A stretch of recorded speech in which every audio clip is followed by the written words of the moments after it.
नमस्कार, बहुत स्वागत है आप सभी का प्यारा भारत पर। पिछले कुछ समय से भारत में धार्मिक और राजनीतिक माहौल बहुत ही गर्म हो गया है।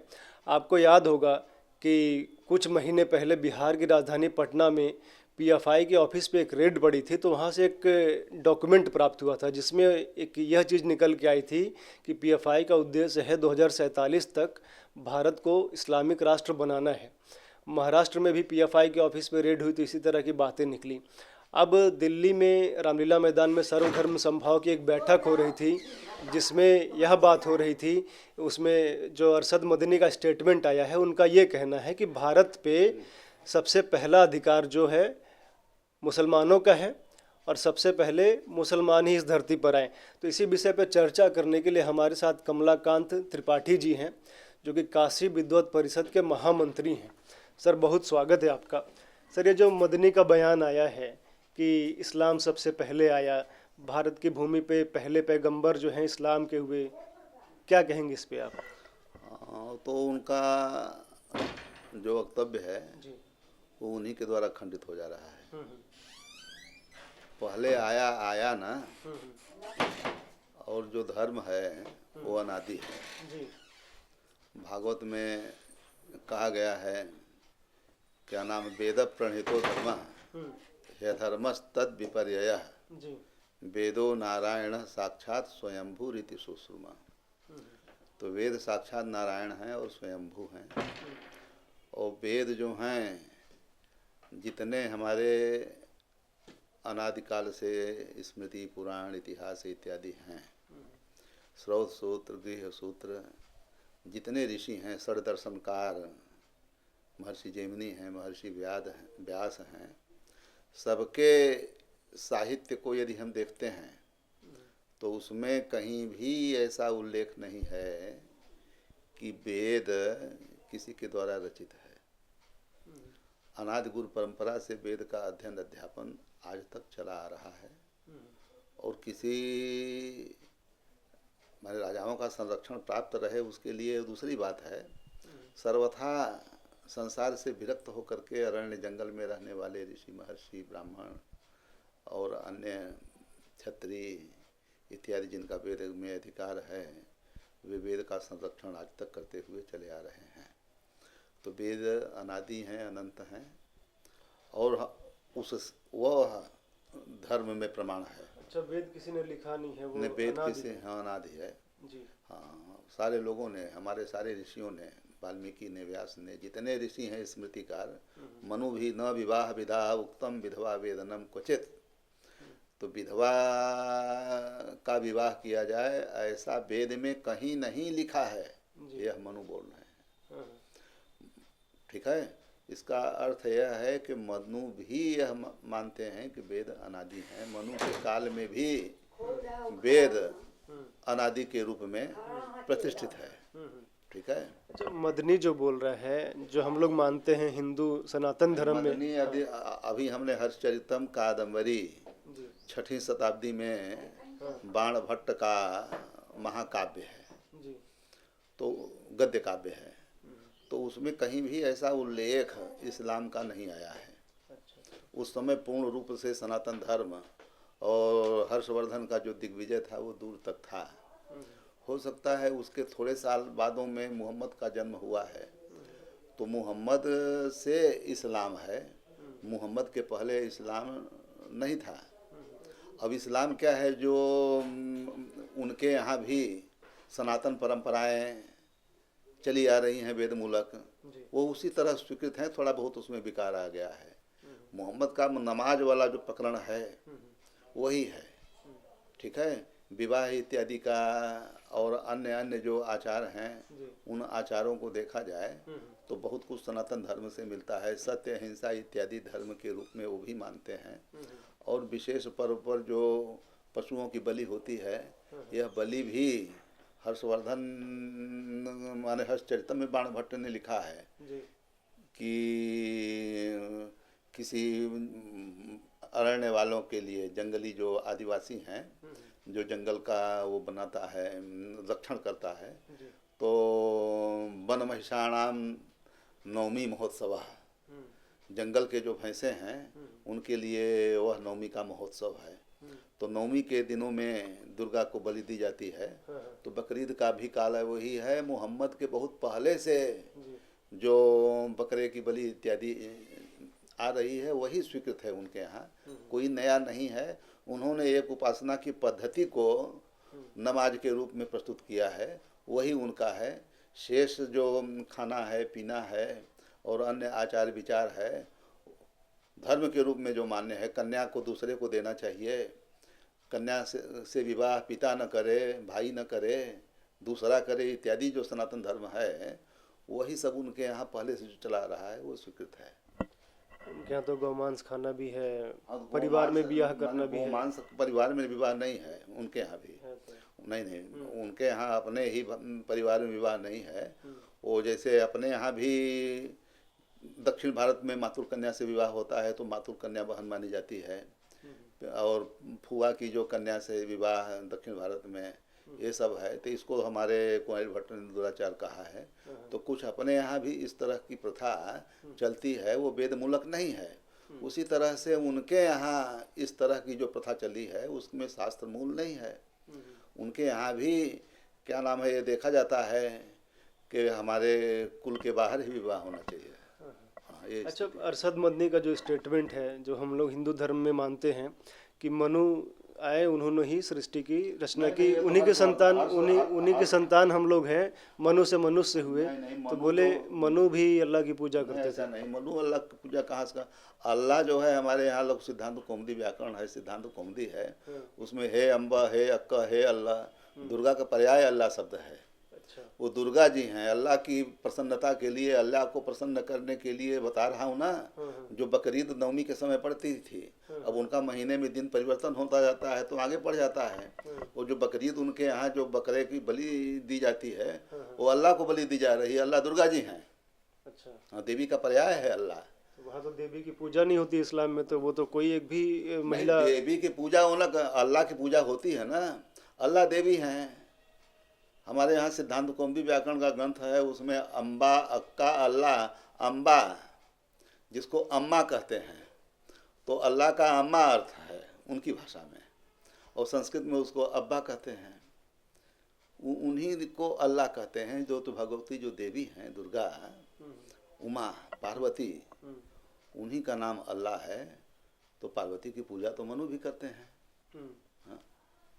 वही पूजा मोहम्मद से पहले से लोग करते आ रहे हैं, उसमें कौन सा वैचित्र है? तो मदनी इस विषय में देखा जाए तो ठीक है कह रहे हैं। मतलब पार्वती की पूजा करते थे। पार्वती की पूजा मनु नहीं करते थे। हाँ, वो तो करते ही थे। हाँ, तो पार्वती की पूजा मुस्लिम भी तो पार्वती की पूजा करते हैं। वो निराकार रूप है, देवी का है, चिद रूपिणी। अपने यहाँ भी तो गहराई में जाइए तो चिद रूपिणी, सच्चिद आनंद रूपिणी है, ऐसा कहा गया है। तत्व तो एक है, यदि पूजा परमात्मा के रूप में ही तो करते हैं वो। वहाँ तो महिलाओं का सम्मान ही नहीं है, बुर्के में पूरा रहना। आप कह रहे हैं कि पूजा का सम्मान उनके यहाँ है, बुर्के में तो नहीं। उनके साहित्य में देखा जाए तो महिलाओं का सम्मान है, और उसका वो पालन न करें दूसरी बात है, ये उनका अपराध है। कहीं दिखा दीजिए कि उनके किसी ग्रंथ में महिलाओं का सम्मान न कहा गया हो। मोहम्मद की जो बहन हैं या जो माता जी हैं उनका सम्मान नहीं है, या किसी भी मुसलमान की जो माँ है उस माँ को तो जन्नत, माँ के कदमों के नीचे कहता है। मुसलमान की माँ है तो माँ के चरणों में हमारी जन्नत है। कुरान में तो लिखा है ना कि तुम्हारा एक भी अंग नहीं दिखे, ये न दिखे, वो पूरा सबसे पाँव तक ढकी रहो। ऐसा है। प्रदर्शन कहाँ है हमारे यहाँ? प्रदर्शन हमारे यहाँ जो है महाभारत इत्यादि में लिखा है कि सूर्य भी द्रौपदी इत्यादि को नहीं देख पाते थे। असूर्यम पश्याह राजदारा, सूर्योपि यम न पश्यति, इस तरह से अपने यहाँ आया है। जो कोई भी इस तरह की विधाएं हैं वो सब किसी न किसी तरह से सनातन से जुड़ी हुई हैं। तो क्या सनातन में भी पर्दा प्रथा थी क्या? क्यों नहीं। अभिज्ञान शाकुंतलम देखिए, जब शकुंतला को लेकर के जाते हैं दुष्यंत के यहाँ, तो वहाँ कहता है उनका भाई कर्ण कि अवगुंठन थोड़ा हटाओ, घूंघट हटाओ। पर्दे में तो महिलाओं को रहना ही चाहिए। महिलाओं के ऊपर पर पुरुष की दृष्टि नहीं जानी चाहिए। पर पुरुष की यदि अशुभ दृष्टि पहुंच गई तो उससे महिलाओं के चरित्र और उनके मन में विकार उत्पन्न हो जाता है। पुरुष की भी वैसी दृष्टि चली गई तो उनके अंदर भी विकार हो सकता है। इसलिए उनके साथ कौन बातचीत कर सकता है, कैसा पुरुष है, विश्वस्त होना चाहिए, वहीं वो खुल करके बात कर सकती हैं। मुस्लिम धर्म में भी हमारे वैद्य जी हैं, जाते हैं नाड़ी देखने, वहाँ की महिलाएं क्या नाम है उनका स्वागत करती हैं, वो भी अपना पूरा मुंह उनको दिखाती हैं। वो जानती हैं कि हमारे पिता तुल्य हैं या हमारे भाई तुल्य हैं, तो उसी रूप में उनका स्वागत सत्कार उनके यहाँ बहुत ही बारीक ढंग से शिष्टाचार चलता है, ऐसा नहीं है। अच्छा, मदनी का स्टेटमेंट है कि भारत में पहला अधिकार मुसलमानों का है। भारत में पहला अधिकार मुसलमानों का क्यों कहते हैं? यहाँ के जो सांप पैदा होते हैं, जो बिच्छू पैदा होते हैं, जो सिंह पैदा होते हैं, खटमल पैदा होते हैं, मच्छर पैदा होते हैं, उनका अधिकार नहीं है, उनको भोजन नहीं चाहिए। भारत में जो उत्पन्न हो रहा है उसका तो अधिकार ही है यहाँ पर। हाँ, पहला अधिकार क्या होता है? हम तो कहते हैं सबका अधिकार है, जो यहाँ उत्पन्न हुआ है सबका अधिकार है, पृथ्वी पर सबका अधिकार है। कहीं बाहर से आ गया उसको शरण यहाँ मिल जाती है, भजन करना चाहता है। अमेरिका का आदमी यदि गंगा के तट पर रह कर भजन करना चाहता है तो कर सकता है, उसका अधिकार है। सारी भूमि जो है परमेश्वर की बनाई गई है। अगर भारत ही मुसलमानों की है, पहले पैगंबर यहीं हुए थे, उन्होंने भारत को बनाया, तो मुसलमानों का भारत को पैगंबर ने बनाया है, भारत अल्लाह ने बनाया। अल्लाह ने कैसे बनाया? ये तो परमेश्वर की स्तुति के लिए ऐसा है। वेदांती लोग मानते हैं, मीमांसक, ये हिमालय पर्वत है और समुद्र है, ये समुद्र कैसे बनेगा? इसी तरह से है। बीच में नए नए द्वीप पैदा होते हैं, उसमें नए नए लोग यहाँ से वहाँ जाते रहते हैं। तो कोई बनाता है ना, कैसे बनाएगा? किस चीज़ से? हाथ से बनाएगा? शक्ति है ना। वो शक्ति कैसे बना देगी? नहीं, जैसे कोई शक्ति है ना जो पूरा मतलब ऐसी शक्ति है, वो शक्ति हाथ से बनाएगी, उसके लिए कोई सामग्री चाहिए। अब हिमालय पर्वत बनाने के लिए या समुद्र बनाने के लिए और तारा इत्यादि चंद्र सूर्य बनाने के लिए मैटर क्या नाम है, क्या कहते हैं उसको, सामग्री तो चाहिए। कि बिना सामग्री से ईंट पत्थर से ही बिना बन जाएगा। मकान बनाने के लिए दुनिया भर का वो चाहिए। उसी तरह से जो बनाएगा वो अपने हाथ से न बनाएगा। तो इतना बड़ा ब्रह्मांड जो है अपने हाथ से कोई कैसे बना सकता है? वो तो इसी तरह बनाया है। तो आप कह रहे हैं कि जो सृष्टि है बिना परमेश्वर विहीन है, कोई परमेश्वर नहीं है। नहीं, परमेश्वर विहीन है, परमेश्वर तो है ही हैं। तो वही परमेश्वर है ही हैं। उनका सामर्थ्य बताने के लिए वेदांत शास्त्र में बताया है, जन्माद्यस्य सूत्र है कि जगत का जन्म पालन संहार सब परमेश्वर करते हैं। तो बनाए भी तो वही होंगे ना सृष्टि को, और सृष्टि का पालन करते हैं। बनाने का मतलब जैसे क्या नाम है, आज उत्तर प्रदेश ही देख लीजिए, घटनाएं घट रही हैं। कोई सशक्त शासक आएगा तो उत्तर प्रदेश को बना देगा। या कोई पहले बिहार देखिए, लालू के समय में बहुत नीचे चला गया था, और नीतीश बाबू आए उसको बना दिए। इस तरह से परमेश्वर बनाते हैं। अच्छा, पहले सृष्टि है पहले से ही। हाँ, तो उसको परमेश्वर जो है तो बनाया सांस्कृतिक रूप धारण। तो बनाया कौन? जैसे इस्लाम में तो कहते हैं कि बनाते हैं अल्लाह, उनके अनंत तारे हैं, अनंत सूर्य चंद्रमा इत्यादि पृथ्वी है। तो हम कहते हैं वो प्राकृतिक है। वो प्रकृति इस तरह से क्या नाम है चलती है। परमेश्वर बनाने, परमेश्वर की इच्छा हो गई तो प्रकृति उस तरह से हो गई। आज भी ऐसा है। आज भी हमारी इच्छा है कि हमारे घर के सामने एक बहुत सुंदर सा पेड़ उत्पन्न हो जाता है। तो ऐसे तपस्वी लोग हैं, उसकी इच्छा मात्र से उसके यहाँ उसके दरवाजे पे एक अच्छा पेड़ उत्पन्न हो जाता है। उसी तरह से परमेश्वर की इच्छा हो गई तो प्रकृति उस तरह से संसार के रूप में परिणत हो जाती है। उसको इस रूप से देखिए। और वैसे जैसे हम घर इत्यादि बनाते हैं उस तरह से परमेश्वर बनाते हैं, ये स्थिति नहीं है। प्रकृति को तो मानते हैं वेदांती भी, प्रकृति को मानते हैं क्या नाम है सांख्य भी। तो प्रकृति है तो प्रकृति का उस तरह से परिणाम होता रहता है। वो परमेश्वर की इच्छा उसमें रहती है। इसमें वेदांत का भी कोई विरोध नहीं है और मीमांसा का भी कोई विरोध नहीं। श्रीमद् भगवद गीता में तो भगवान श्री कृष्ण कहते हैं, मैं ही सृष्टि को रचता हूँ, खत्म करता हूँ। ये जो लोग समझते हैं कि भाई अपने आप वो तो पूरा उसका स्त्री पुरुष बता के दिया कि वो सृष्टि बिगड़ जाती है जब इधर उधर, हाँ, तो भगवान की इच्छा से जो है वो एक अपने स्वरूप में आ जाती है। आज कलयुग है, कलयुग में धर्म का क्षरण हो रहा है और प्रवृत्तियां लोगों की बदलती जा रही हैं, चोर उचक्के अधिक पैदा हो रहे हैं, तो भगवान की इच्छा से बदलाव आ जाता है, विप्लव हो जाएगा। जब विप्लव हो जाएगा सब मरने लगेंगे, सबकी बुद्धि शुद्ध हो जाएगी, सब धर्मनिष्ठ हो जाएंगे। तो आपका कहना है कि सृष्टि अनादिकाल से बहुत पहले से है, कोई बनाने वाला नहीं है, कोई बस बनाने पालन वाला करने नहीं, वाले हैं। किसी भी दर्शन में ये नहीं सिद्ध होगा हाँ। कि हिमालय, गंगा इत्यादि को कोई बनाता है। बोलते तो अब है कहिए वो क्या नाम है, अल्लाह जो हैं हाँ, गंगा का निर्माण किए हैं, तो ऐसा कैसे कर सकते हैं? वो तो कहते हैं कि पृथ्वी को बिछाए वही, नहीं नहीं, उनको कहने से किसी जैसे के दरी बिछाया जाता है वैसे बिछा किसी दिए के कहने से कुछ नहीं हो जाएगा ना। वो उनकी प्रशंसा में कहते हैं, अर्थवाद है वो। हाँ। प्रशंसा के जो वचन हैं उसका उसमें तात्पर्य नहीं माना जाता मुख्य अर्थ में। कहते 7 दिन में बनाए थे। स्तुति के लिए है वो, हाँ, माने ये सामर्थ्य है परमेश्वर का कि वो 7 दिन में ही, माने कुछ वैसा परमेश्वर है तो उसका वैसा सामर्थ्य तो मानेंगे ही। वो 7 दिन का 1 सेकंड में बना देंगे। उनकी थोड़ी स्थूल दृष्टि है, वो 7 दिन ले रहे हैं। हम तो कहें क्षण मात्र में सृष्टि प्रलय ध्वंस भगवान रामचंद्र जी कर देते हैं। ऐसा रामचरितमानस में लिखा है कि नहीं? एक क्षण में न जाने कितने ब्रह्मांडों की सृष्टि करते हैं, कितने ब्रह्मांडों का पालन करते हैं, कितने ब्रह्मांडों का प्रलय कर देते हैं भगवान। ऐसा तो गोस्वामी तुलसीदास जी कह रहे हैं। उनकी स्थूल दृष्टि है, उसी परमेश्वर को वो 7 दिन में सृष्टि करते हैं, ऐसा कह रहे हैं। तो उनका मतलब सिद्धांत गलत, माने उनका ज्ञान अपरिपक्व है। जो कह रहे हैं अल्लाह जो हैं 7 दिन में करते हैं, नहीं, अल्लाह में कम सामर्थ्य तब है। हम तो कहते हैं अल्लाह एक क्षण में कर देते हैं। अच्छा, अल्लाह तो वही तत्व तो एक ही है, उसको आप अल्लाह शब्द से कहिए, राम शब्द से कहिए, किसी शब्द से कहिए, प्रणव शब्द से भी कहिए, उसमें हमारा शब्द के जंजाल में हमको नहीं फंसना है।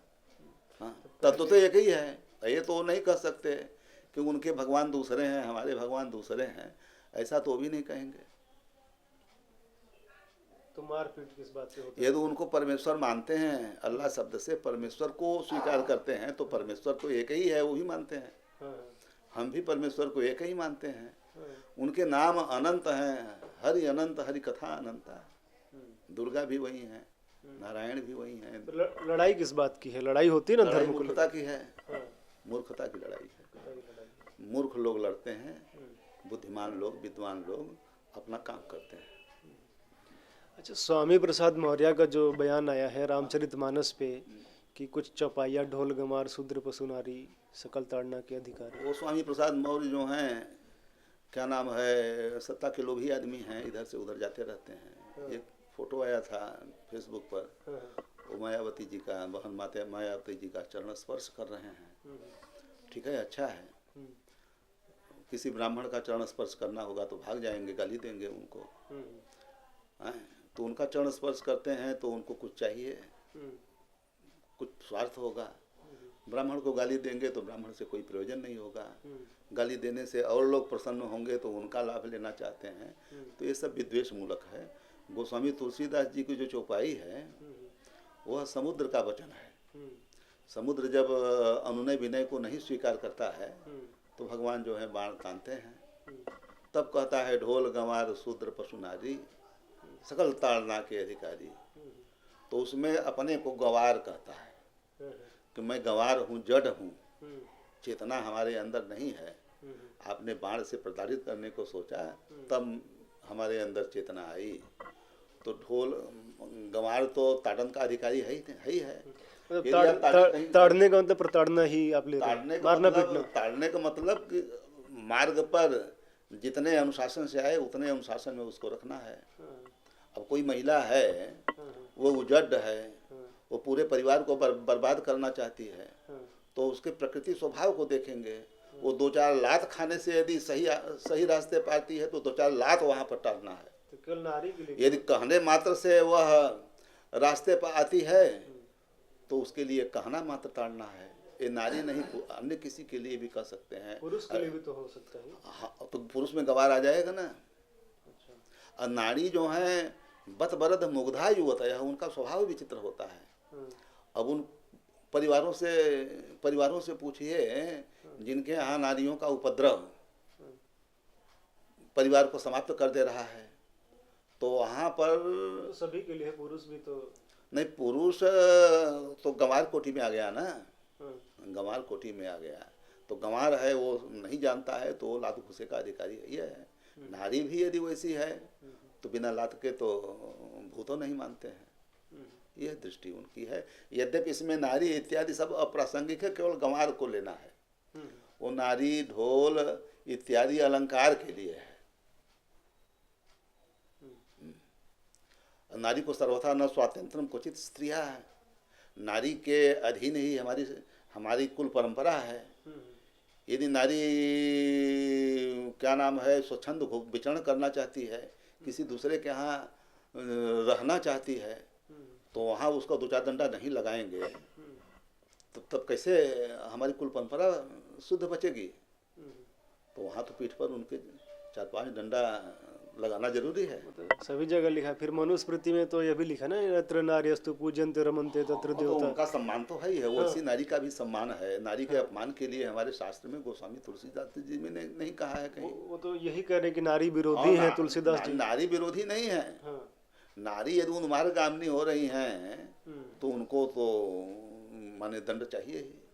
हमारे गौतम इत्यादि स्मृतियों में लिखा है कि इस तरह की नारी को जो है वध करने की ताड़का को देखिए।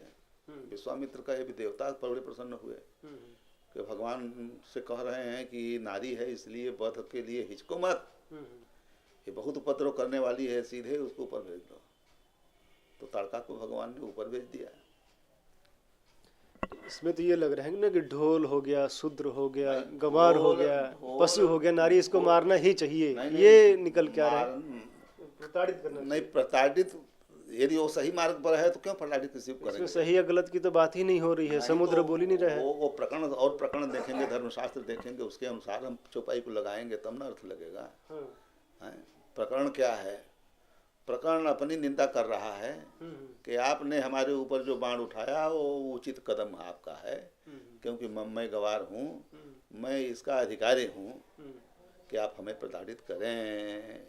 केवल गवार ही प्राकरणिक है, प्रकरण में केवल गवार अपने लिए समुद्र कह रहा है, और नारी शूद्र ढोल इत्यादि जो आ गया है वह अलंकार के लिए है। उसको आ जाने से दीप का अलंकार हो जाएगा। दीप का अलंकार हो जाए चौपाई, इसके लिए शब्द को अलंकृत करने के लिए गोस्वामी जी ने वैसा लिखा है।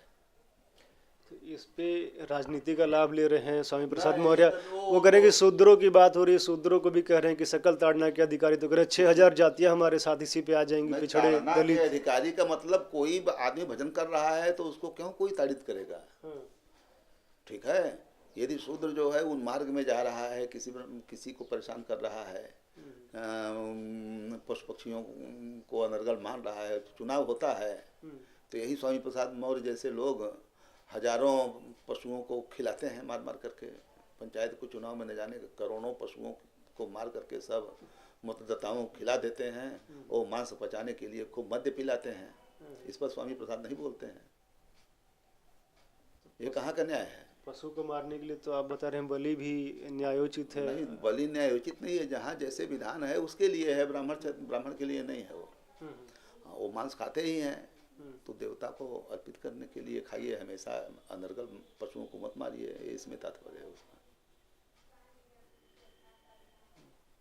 ठीक है जी। तो इसका क्या संदेश जाएगा? मतलब स्वामी प्रसाद मौर्य को लोग कह रहे थे कि पार्टी से निकाल दिया जाए, लेकिन महासचिव बना दिए गए। नहीं, उससे कोई मतलब नहीं है, इन लोगों की बातों का कोई महत्व नहीं है। ये लोग क्या नाम है खाली अपना अपना स्वार्थ देखते हैं। इनको धर्म से अधर्म से, वो धार्मिक हैं क्या? तो वो बहुत बड़े शिष्ट धार्मिक नित्य साध तर्पण इत्यादि करने वाले देवता आराधक बहुत बड़े आप्त मनीषी वो हैं, ऐसा तो नहीं कर सकते। वो क्षुद्र वस्तुओं को प्राप्त करना चाहते हैं। वो किसी दल में जाकर के जहाँ सत्ता मिले, जहाँ मंत्री बन जाए, जब क्षुद्र वस्तुओं को वो चाहते हैं तो ऐसे लोगों का वो हम लोग प्रमाणिक नहीं मानते हैं। हम तो त्यागी को प्रमाणिक मानते हैं, जो स्वर्ग जैसी चीज़ों को भी तुच्छ समझे, इंद्र की संपत्ति प्राप्त हो जाए उसको भी जो तुच्छ समझे। धर्मराज युधिष्ठिर हमारे प्रमाण हैं, भगवान रामचंद्र जी हमारे प्रमाण हैं। हम उनके आदर्श पर चलते हैं कि हम नेता के आदर्श पर हम नहीं चलते। धर्मशास्त्र की रक्षा सर्वस्व समाप्त करके अपना जो करे वे हमारे आदर्श हैं। और जो अपने तुच्छ स्वार्थ के लिए धर्मशास्त्र को तुच्छ समझते हैं, ऐसे लोगों को अत्यंत तुच्छ, मच्छर से भी तुच्छ प्राणी हम समझते हैं। हमारे लिए धर्मशास्त्र सबसे ऊपर है। हमारे लिए आचार विचार धर्मनिष्ठता का महत्व है। जी बहुत बहुत धन्यवाद आपका हमसे बात करने के लिए। आप लोग जुड़े रहिए, देखते रहिए प्यारा भारत। धन्यवाद।